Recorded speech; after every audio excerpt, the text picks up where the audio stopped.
एक कॉमेडियन के बयान ने हाल ही में एक बहुत पुरानी और बेहद संवेदनशील बहस को फिर से हवा दे दी है। सवाल ये है कि जब किसी समुदाय पर अस्तित्व का संकट आ जाए तो उसे लड़ना चाहिए या अपनी जान बचाकर निकल जाना चाहिए। तो आइए इसी सवाल को जरा गहराई से समझते हैं। सबसे पहले बात करेंगे उस कॉमेडियन के बयान की जिसने ये पूरी बहस छेड़ी। फिर देखेंगे कि 1990 में हुआ पलायन आखिर था क्या, और ये सवाल भी उठाएंगे कि ये कायरता थी या जिंदा रहने की जंग। इसके बाद एक बहुत दिलचस्प तुलना करेंगे बिहार के एक मामले से और देखेंगे कि कैसे दो अलग अलग संकटों में दो अलग अलग प्रतिक्रियाएं सामने आई। और आखिर में बात करेंगे नैरेटिव की ताकत की। तो देखिए, ये पूरा मामला शुरू होता है कॉमेडियन समय रैना से।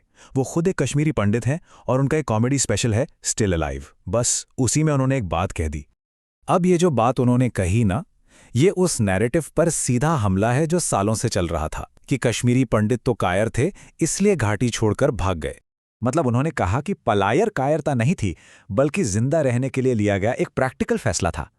और बस इसी एक बात पर बहस छिड़ गई और लोग दो खेमों में बंट गए। अच्छा, अब समय रैना की बात में कितना दम है ये समझने के लिए हमें थोड़ा पीछे जाना होगा, साल 1990 के कश्मीर में।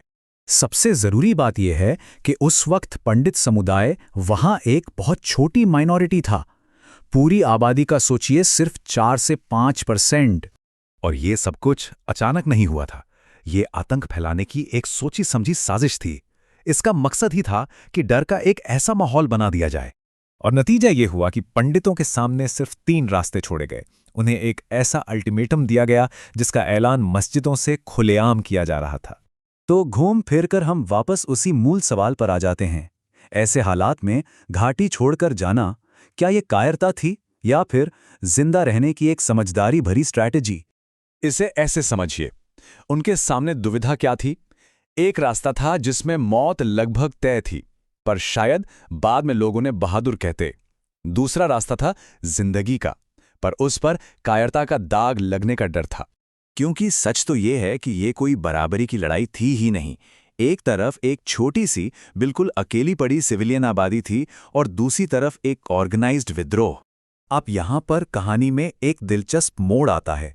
इस पूरे मामले को समझने के लिए एक और उदाहरण दिया जाता है जो है 1980 के दशक के बिहार का। और ये मामला कश्मीर से बिल्कुल अलग है। वहाँ भी कुछ ऐसा ही हुआ।